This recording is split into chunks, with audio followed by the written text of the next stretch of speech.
Okay. You know, as I was listening to everybody, I go back to, I should tell you, in the House of Representatives, I am in the Senate now, there are only 2 members still there who were in the legislature before Initiative 134 passed. And so there are only 2 people in the House who have any history of what was there before. The other historical lesson is, I've been in the league for, I think, 42 years.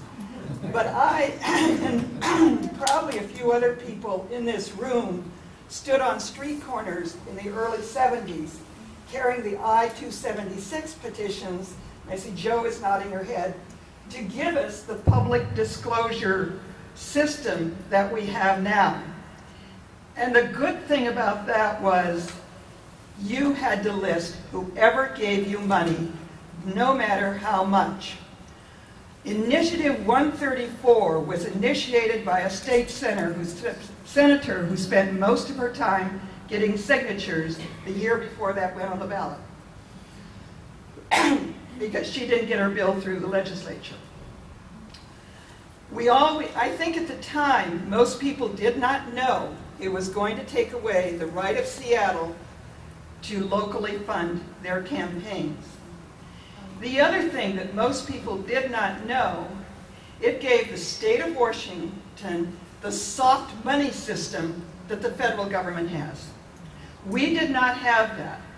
It did put limits on contributions, but it gave us what Craig referred to, how the caucuses, now you surplus money and it goes somewhere. Before, and I know in my first election, yes, I did get $5,000 and $10,000 contributions from other legislators when I got after my primary, which my primary was totally funded with local people contributing to me. But it was listed there and people could look at the PDCs and they knew who gave you money. When 134 came in, and it's gotten much better over the years as far as identifying who some of these groups are and who's in a particular group that maybe gives $100,000 or something like that.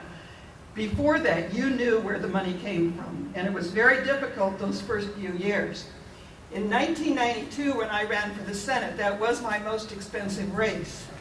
When my opponent got a $75,000 contribution, and it was advertised, it didn't help him, it helped me. 4 years later, when I ran, we didn't have a system that identified where the money came from. Yes, there were limits, and the perception was you weren't getting as much money, but it was coming in a different direction. And so that's the bad thing about the system the way it is now. I support the public financing. My concern always is, you know, the perception out there is, where's the money going to come from?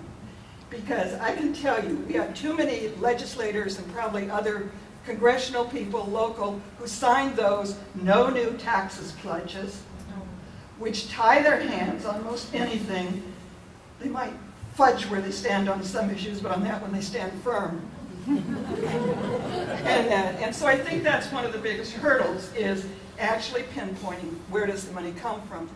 We have tried in the last few years to give local government back the ability to do local financing. I think we did get the bill out of the Senate one year, I can't remember, and got to the House and there were some differences of opinion. But to me that is the first step, is giving it back to the local where the money is not as big, not as much spent on campaigns. The amount of money spent on campaigns in the last few years is atrocious.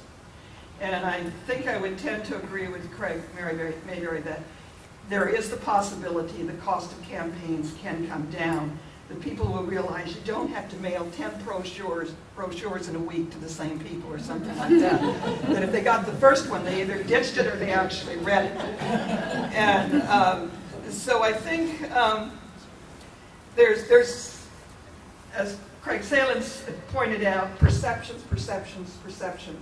I honestly don't know why some legislators support it and don't. We really didn't have a whole lot of discussions in our caucus about this issue.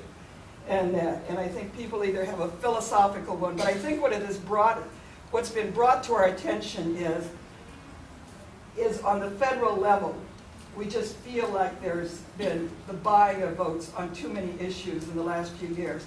The state of Alaska, of course, is in turmoil right now because that has become, for a state, a very, very public issue. And frankly, when I learned a couple years ago that if you're a legislator in Alaska, you might also be a lobbyist for something. That was just a known thing. It was just standard procedure that you could do both at the same time, which wouldn't go over so well here. I think, that you are absolutely right. It has to be a grassroots level.